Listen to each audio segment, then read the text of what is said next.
ரேகிங்கிறது பார்த்தீங்கன்னா மிகப்பெரிய சைக்காலஜி பிரச்சனை. அதாவது உளவியல் நோயாளி தான் அடுத்தவன் நோகடிப்பான். நீங்கள் அசிங்கப்பட்டு நான் சிரிக்கணும். அது உளவியல் நோயா உளவியல் நோய் இல்லையா? சிரிப்புங்கிறது எல்லாரும் சிரிச்சாதான் சிரிப்பு. உங்களை அவமானப்படுத்தி நான் சிரிக்கிறேன்னா அது பேர் உளவியல் நோய். இதெல்லாம் நான் ரேகிங் எல்லாம் நம்மளாம் 5 இயர்ஸ் 17 வயசு அப்படியே முடிச்சவரும் போனோமா. உங்கள் அப்பா என்ன பண்ணுறாரு? எங்கள் அப்பா வாத்தியாரா வேற ஒன்றுலாம் கிடையாதுங்க, நாங்கள் சும்மா கிராமத்தில் இருக்கோங்க, அவ்வளோதான் பிடிச்சிப்பாங்க. செலவுக்கு காசை பிடுங்கிறது, வீட்டிலேருந்து காசை பிடிப்பானுங்க. கிருமம் தான் பண்ணானுங்க. தீக்குச்சி இருக்குல்ல, தீக்குச்சி அது இவ்வளோ பிரச்சனை இருக்கும், அதை 2 உடச்சி கொடுத்து ப்ரொஃபஸரே தான் இவங்க ரேக்கிங் பண்ணுவாங்களே நாங்கள் படித்த காலங்களில். அவங்களே அவங்களே டார்ச்சர் பண்ணுவாங்க. அவங்கள்ட்ட போய் எப்படி சொல்லுவீங்க? நீங்கள் என்னன்னு சொல்லுவீங்க? அடுத்த நாள் காலேஜ் ஒர்க்கில் மிரட்டுவானுங்க, கூடிப்பானுங்க, எல்லாம் ஒன்று சேர்த்துட்டு அடிப்பானுங்க. நம்ம என்ன செய்ய முடியும்? இதில் உள்ளூர்காரன் தொல்லை வேற, அவனுங்க வேற டார்ச்சர் பண்ணுவானுங்க.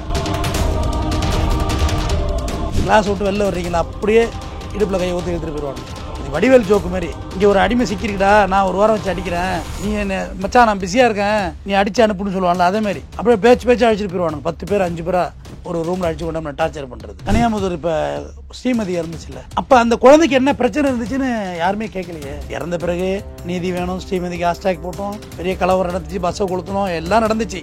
இல்லைன்னு நான் சொல்லலை. குழந்தைய உயிரோட கொடுக்க முடிஞ்சுதா?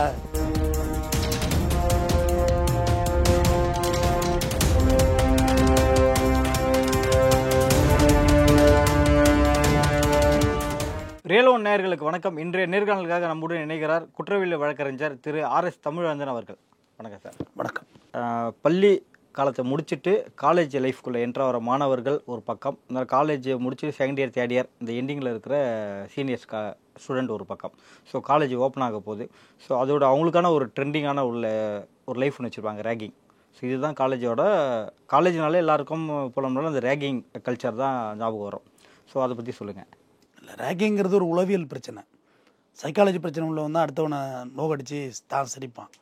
ரேகிங்கிறது உண்மையாகவே அதுதான். உங்களுக்கு தெரிஞ்சிருக்கும், நாவரசு படுகொலை உங்களுக்கு ஞாபகம் இருந்திருக்கும். பீஸாக வெட்டப்பட்டார். தெரியும், நாவரசு அன்றைக்கி ஒரு துணைவேந்தருடைய லெவலில் உள்ளவருடைய பையன். அதோட இன்றைக்கி மிகப்பெரிய பிரேக்கிங் ஆனிச்சு ஜான் டேவிட் நாவரஸ்.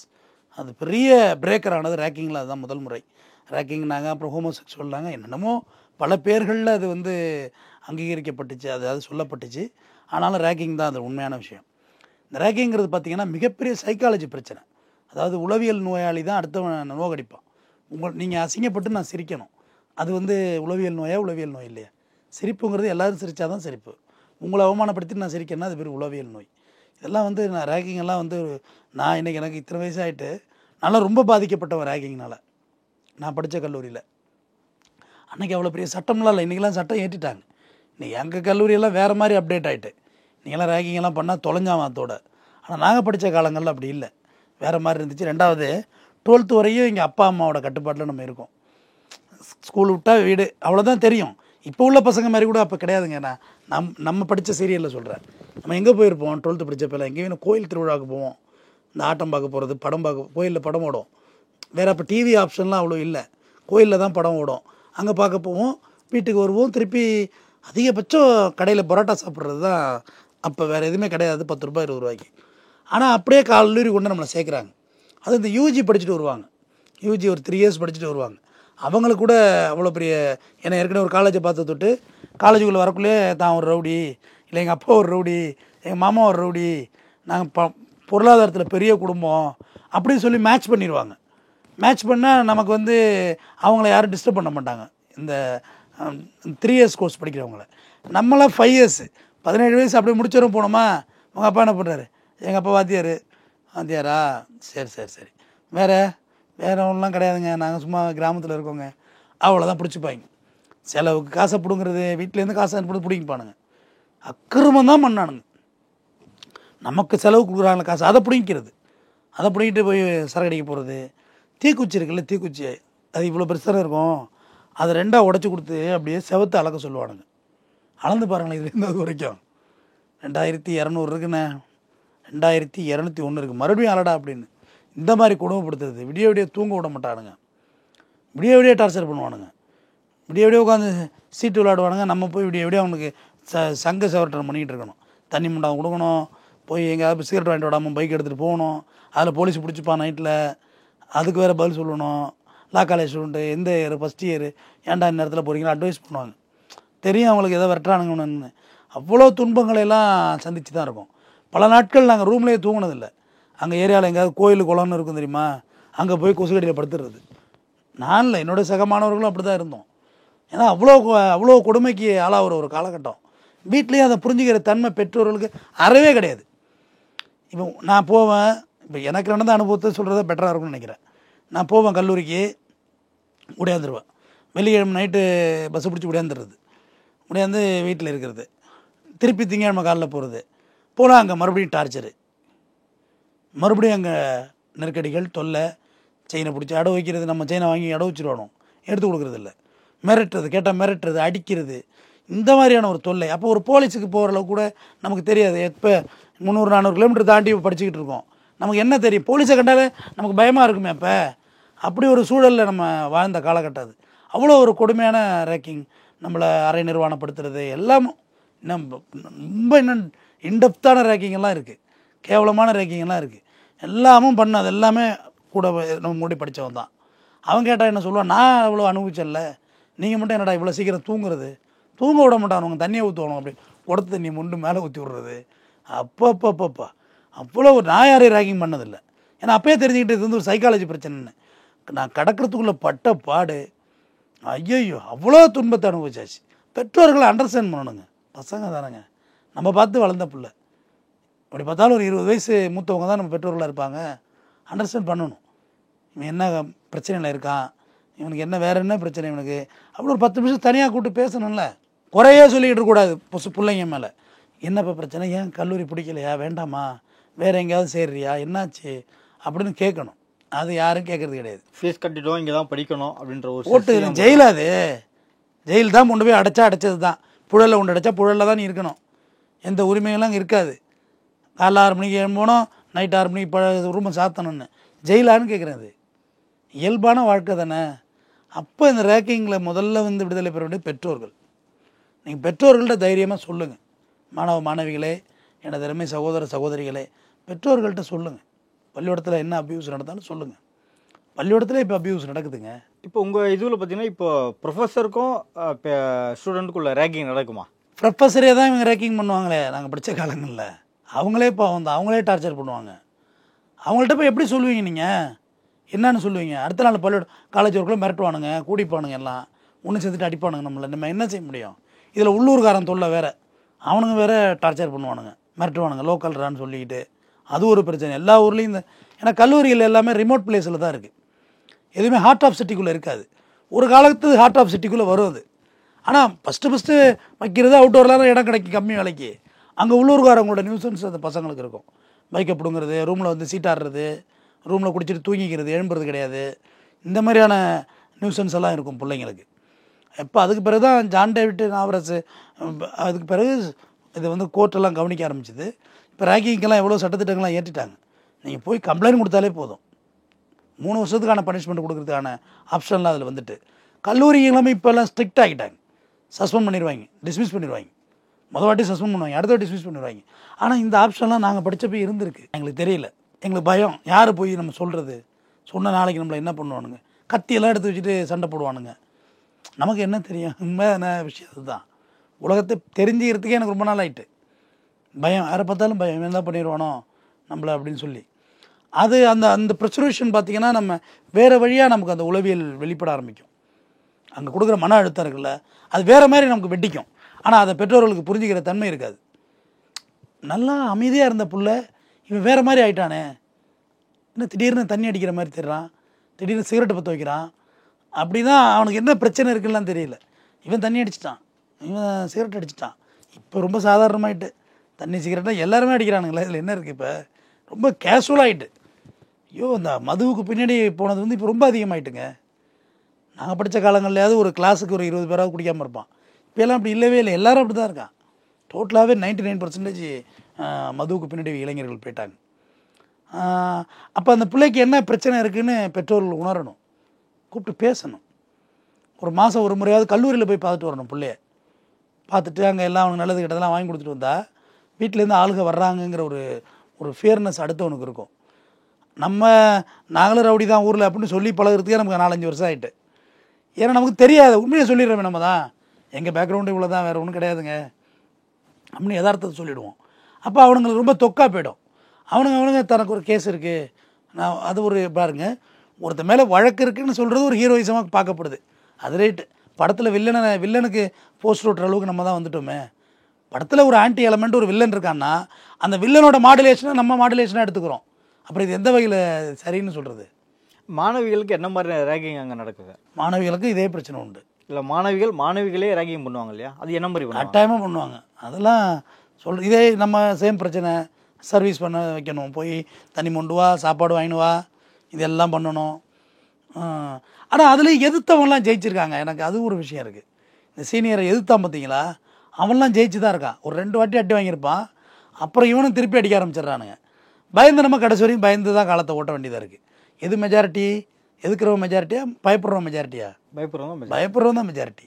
அதுதான் பிரச்சனை. இங்கே அவங்களுக்கான பாதுகாப்பை ஏற்பாடு பண்ணி கொடுக்கணும். ஆனால் இப்போ கல்லூரிகள் வந்து அதை ஸ்ட்ரிக்ட் ஆகிட்டாங்க. ஏன்னா எல்லாம் பணத்தை கட்டி படிக்க வைக்கிறாங்க. அதை ஆதரிக்கிறது இல்லை, எங்கேயுமே ஆதரிக்கிறது இல்லை. ஆனால் சட்டத்திட்டம் ஹெவி ஆகிட்டு கம்ப்ளைண்ட். ஒரு சில ப்ரைவேட் மெடிக்கல் காலேஜ்லேயும் ஒரு சில வேறு ப்ரைவேட் காலேஜ்லேயும் இப்போ ரொம்ப அதிக தீவிரமாக தான் நடந்துட்டு இருக்குதுப்பா. ரேக்கிங் இருக்குது, இல்லைன்னுலாம் சொல்லலை, இருக்குது. ஆனால் மாணவர்களுக்கு நான் என்ன சொல்கிறேன்னா, உடனடியாக அதை நீங்கள் வெளியில் கொண்டு வந்துடுங்க, புகாராக்கிடுங்க. யோசிக்காதீங்க. செல்ஃபோன் வச்சுருப்பீங்க, வீடியோ எடுக்கலாம். 100க்கு ஃபோன் அடிங்க, போலீஸ் உடனே வருவாங்க. 100க்கு அடித்தா ஒரு 3 மினிட்ஸ் 4 மினிட்ஸில் இந்த இடத்துக்கு போலீஸ் வரவழைச்சிட முடியும். அதுவே அதிகம். நீங்கள் எவ்வளோ பெரிய பிரச்சனை இருந்தாலும் சரி, கதவை சேர்த்துட்டு 100க்கு கூப்பிட்டீங்கன்னு வச்சிங்களேன், 3 or 4 மினிட்ஸில் போலீஸ் வந்தே தான் ஆகணும். 100க்கு ஃபோன் பண்ணால் அவங்க மேலதிகாரிக்கு ரிப்போர்ட் பண்ணி ஆகணும். கேஷுவலாக அதை கைட்டு விட முடியாது. கேஷுவலாக பொய்யெல்லாம் சொல்ல முடியாது. 100க்கு அடிச்சிட்டா ஏன்னா ரெக்கார்ட் ஆகும் அது. அதனால் 100க்கு ஃபோன் அடிச்சிடணும் அந்த இளைஞர்கள். போலீஸ் அணுகுங்க, வீட்டில் சொல்லிவிடுங்க, கல்லூரி பிரின்ஸிபால்கிட்ட சொல்லுங்கள், இந்த மாதிரியான நெருக்கடி இருக்குதுன்னு கண்டிப்பாக சொல்லுங்கள். யோசிக்கவே கூடாது. ஏன்னா ரேகிங்கிறது வந்து எவ்வளோ ஒரு துன்பமாக இருக்குன்னு அனுபவிச்சா தான் தெரியும். இல்லை ரேகிங் வேறு, அபியூஸ் வேறையா? இது வேறு தான். ஆனால் மாறலி ஒன் பை உன்னோட கனெக்டட் இருக்கும். உன்னோட ஒன்று கனெக்டட் இருக்கும். அபியூஸ் வேறு, ரேகிங் வேறு தான். ரேக்கிங்கிறது எப்படி சொல்கிறது? ஓப்பனாக இதை ஒன்று பண்ண போகிறேன் அப்படின்னு சொல்லுவது. ஆமாம், உங்களை டீஸ் பண்ணுறது, தரையில் வந்து நீச்சல் அடிறாமானுங்க. அபியூஸ் பண்ணால் நமக்கு தெரியாமே நம்மளை ஒருத்தர் பயன்படுத்திடுறது ஒரு அபியூஸ். தரையில் நீச்சல் அடிறாமா, தண்ணியே இருக்காது, அதில் கிடந்து நீச்சல் அடிறாமானுங்க. செவத்தை அளக்க விடுறது, அரை நிர்வாணப்படுத்துறது, வேலை வாங்குறது, துணி துவைக்க வைக்கிறது, எல்லாமே ரேக்கிங் தான். துணி எப்படி இன்னொருத்த துணியை நம்ம எதுக்கு துவைக்கணும்? அடிக்கிறது, மிரட்டுறது, நல்ல பொருள் வச்சுருந்தா பிடிங்கிறது, நம்ம கணக்கில் போய் ஹோட்டலில் போய் சாப்பிட்டு போகிறது, மிஸ்பில் வீட்டில் சொல்லிவிடுவாங்களே, அதில் போய் அவனை சாப்பிட்ருவானுங்க. சாப்பிட்றது, மிரட்டுறது, விடிய தூங்க விடாமல் பண்ணுறது. வீட்டில் பெற்றோர்கள் அதை காது கொடுத்து கேட்கணும். கேட்கலன்னா என்ன செய்ய முடியும்? எங்கே போகும் அந்த புள்ள? எங்கேயும் போகுது? கடைசி தற்கொலை தான் பண்ணிக்கணும் அந்த புள்ள. எத்தனை பிள்ளைகள் கல்லூரியில் சேர்ந்தோன்னே செத்துருக்கு. அதுக்கு எல்லாமே ரேக்கிங் தான் ஒரு காரணமா? ரேக்கிங் பண்ணுறாங்கன்னா நம்ம அதை இடத்த தாண்டி நம்ம அவங்களை கடந்து போயிடுறோம். எப்படி கடந்து போவீங்க? காலேஜ் கேட்டு இல்லாமல் பறந்து உள்ள வந்து இறங்குவீங்களா கல்லூரியில்? கிளாஸ் ரூம் விட்டு வெளில வந்தோடனே உங்களை பிடிச்சிருவானுங்க. கிளாஸ் விட்டு வெளில வர்றீங்களா, அப்படியே இடுப்பில் கையை ஊற்றி எடுத்துகிட்டு போயிடுவானுங்க. இது வடிவேல் ஜோக்கு மாதிரி. இங்கே ஒரு அடிமை சிக்கிருக்கடா, நான் ஒரு வாரம் வச்சு அடிக்கிறேன், நீ என்ன மச்சான் நான் பிஸியாக இருக்கேன், நீ அடித்து அனுப்புன்னு சொல்லுவான்ல, அதேமாதிரி அப்படியே பேச்சு அடிச்சுட்டு போயிடுவானுங்க. 10 பேர் 5 பேராக ஒரு ரூமில் அடித்து கொண்டாமல் டார்ச்சர் பண்ணுறது அவ்வளோ ஒரு கொடுமையாக இருக்கும். மிகப்பெரிய நியூசன்ஸ் இது. எப்படி கடந்து போவீங்க? யாரை கடந்து போவீங்க? எங்கேருந்து கடந்து போவீங்க? கடந்தெல்லாம் போக முடியாது. பொம்பளை பிள்ளைங்களாம் அசிங்கமாக திட்டுவாங்க ரோட்டில் வச்சு, அதுங்களும் பாவம் அழுதுகிட்டு ஓடுங்க. என்ன பண்ண முடியும்? இந்த பாடி ஷேமிங்லாம் இருக்கும், எல்லாமே இருக்கும், எல்லாமே A to Z இருக்கும். அடேப்பா எவ்வளோ தூரம் நடக்கிறது, அப்படியே போகிறது, எங்கே பார்த்தாலும் அப்படியே நடந்தே போகிறது, எங்கே போனாலும் மாட்டிக்கணும், பயந்தே போகணும். ஒரு தியேட்டர் கூட போக முடியாது, அங்கே இருப்பானுங்க, அங்கேயே அசிங்கப்படுத்துவானுங்க நம்மளை. அப்போ நீங்கள் எங்கே போவீங்க? ஒரு ஊருக்குள்ளே எங்கேயும் போக முடியாது. நமக்கு அதுக்கான ஸ்டஃப்பு மைண்டில் இருக்காதுங்க, எதிர்த்து எப்படி போராடுறதுன்னு தெரியாது. அப்போ இந்த பிள்ளைகள் கண்டிப்பாக நீங்கள் வீட்டில் சொல்லணும். உங்களுக்கு எந்த பிரச்சனையாக இருந்தாலும். நாவரசு மேட்டரெல்லாம் நினச்சாலும் இன்றைக்கி வரை கொலை நடங்குதில்லை. பீஸாக வெட்டப்பட்டார் நாவரசு. அது ரேகிங் இல்லாமல் வேறு என்ன? கனியாமுதூர் இப்போ ஸ்ரீமதி இறந்துச்சுல்ல, அப்போ அந்த குழந்தைக்கு என்ன பிரச்சனை இருந்துச்சுன்னு யாருமே கேட்கலையே. இப்போ இறந்த பிறகு நீதி வேணும், ஸ்ரீமதிக்கு ஹாஸ்டாக் போட்டோம், பெரிய கலவரம் நடந்துச்சு, பஸ்ஸை கொளுத்தணும், எல்லாம் நடந்துச்சு. நான் இல்லைன்னு நான் சொல்லலை. குழந்தைய உயிரோட கொடுக்க முடிஞ்சுதா? செத்த புள்ள செத்தது தானே. எப்படி மாடியில் போய் தற்கொலை பண்ணிக்கும்? ப்ரெஷரு அதுக்கு இருந்து ப்ரெஷர் என்னன்னு வீட்டுக்கும் தெரியல, பள்ளிக்கூடத்து நிர்வாகத்துலேயும் தலைவலி இருக்குது. யாருக்கிட்ட போய் சொல்லும்? அது யார்கிட்ட சொல்லி தான் அந்த குழந்தை பொழைச்சி தானே இருக்கும். அதுக்கான டைமையே விடுறது கிடையாது. நீ படிக்கலை, 7 பேப்பர் அரியர், நீ படிக்கலை. ஆனால் கடைசியாக நான் ஒரு பாடத்தில் ஃபஸ்ட் மார்க் எடுத்தேன், அரியர்லாம் கிடையாது, கரெக்டாக 5 வருஷத்தில் முடித்தேன். ஏன்னா அப்புறம் தெரிஞ்சுட்டு ஒரு 2வது வருஷம் வந்தோன்னே இந்த நியூஸ் இந்த டார்ச்சர்லாம் குறைஞ்சிட்டு அப்புறம் அப்படியே படித்து வந்தாச்சு, ஓடியாந்தாச்சு, கரண்டில் ஓடியாந்தாச்சு, அரியர் வைக்காமல் வெளியே வந்தாச்சுன்னு வச்சுக்கோங்க. அதெல்லாம் அதை பேச மாட்டாங்க. 1000 சக்ஸஸ் நமக்கு இருக்கும், அதை யாருமே பேசுகிறதில்ல. உன்னோட ஒத்த தோல்வி தான் பேசப்படும். நெறியாளருக்கு 1000 சக்ஸஸ் இருக்கும், ஆனால் உங்களை ஒற்றை தோல்வி மட்டும் பெருசாக்கப்படும். எல்லார் வாழ்க்கையிலும் அப்படி தான். நமக்கு இருக்க சக்ஸஸ் யாரும் பேசுகிறதே இல்லை. நம்ம அதை சொன்னோம்னா தற்பெருமை ஆகிடும். நீங்கள் உங்கள் சக்ஸஸ் எல்லாம் சொன்னீங்கன்னா தற்பெருமை பேசிகிட்டு இருக்கான் அப்படின்னு நினைப்பாங்க. ஆனால் உங்கள் தோல்வி எல்லாருக்கும் இனிமையாக இருக்குது. அது மட்டும் எப்படி? அது உங்கள் வெற்றி எல்லாருக்கும் கசக்குது, உங்களுக்கு மட்டும் தான் இனிக்கும். ஆனால் உங்கள் தோல்வி எல்லாருக்கும் இனிமையாக இருக்குது. அப்போ இதுக்கு முழுக்க ரேகிங்கை தடுக்கிறது கல்லூரி நிர்வாகம் தான். கல்லூரி ஸ்ட்ரிக்டாக 4 பேரை சஸ்பெண்ட் பண்ணி அப்போ பண்ணாங்கங்க, சஸ்பெண்ட்லாம். ஆனால் எங்களுக்கு போக தெரியலைங்க. நாங்கள் ஒரு பேட்ச் அப்படியே சாதாரணமாகவே இருந்தோம், எங்களுக்கு போக தெரியல. எங்களை அடுத்த பேட்ச் வந்தவங்கலாம் ரேங்கிங்லேருந்து நாங்கள் பண்ணல, யாரையும் எங்கள் செட்டு யாரையும் ரேங்கிங் பண்ணல. எல்லாம் ஜென்யூனான பர்சனாலிட்டி. நாங்கள் 2002, 2007 பேட்ச். அதில் யாரும் ரேங்கிங் அடுத்த தலைமுறையே பண்ணலை. அதுக்கான விழிப்புணர்வை நானே பேச ஆரம்பித்தேன். ரேங்கிங் பண்ணக்கூடாது, அவன் யார்கிட்ட பிள்ளையோ அவன் பாட்டுக்கு வந்து படிச்சுட்டு போட்டோம், நமக்கு காசு இருக்குது, நம்ம சாப்பிடுவோம், எதுக்கு அவன் அக்கௌண்ட்டில் சாப்பிட்ணும் அப்படிங்கிற மாதிரி ஒரு தாட்டெல்லாம் கொண்டு வந்தோம்.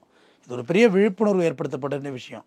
ஏன்னா இன்னமும் கல்லூரி ப்ளஸ் பள்ளி தற்கொலைகள் இருந்துக்கிட்டு தானே இருக்குது. அது ஏன் இருக்குன்னா இது மாதிரி பிரச்சனைகள் தான். சாதிய ரீதியான பிரச்சனைகள் இருக்குது. கல்லூரியில் ஜாதி நல்லா தலைத்தோங்கும். போட வேறு எடுத்த இடத்துலேயே கேட்பானுங்க என்ன ஜாதி அப்படின்னு. என்ன ஜாதின்னு சொல்கிறதா இந்த மாற்றி சொல்கிறதா ஒன்றுமே புரியாது. அந்த திறமை வர்றதுக்கே ரொம்ப நாள் ஆகிட்டுன்னு சொல்கிறேன். அவங்கவுங்கள்ட்ட அவங்கவுங்க ஜாதியை சொல்லி நேக்கா ஓட்டணுங்கிறது தெரியல. அதனால் எனது அருமை சகோதர சகோதரிகளே, உங்களை எல்லாம் நாங்களாம் இருக்கிறோம். நீங்கள் எதுவாக இருந்தாலும் நீங்கள் காண்டாக்ட் பண்ணுங்கள். உங்களுக்கான சட்ட போராட்டத்தை நாங்கள் நடத்துவோம். உங்கள் கல்வியும் பாதிக்காது, தற்கொலை எதுக்கும் தீர்வாகாது. முதல்ல அந்த எண்ணங்களே முதல்ல போகணும். ரேகிங் கலாச்சாரத்தை பற்றி பல தகவல்களை பகிர்ந்தமைக்கு மிக்க நன்றி சார்.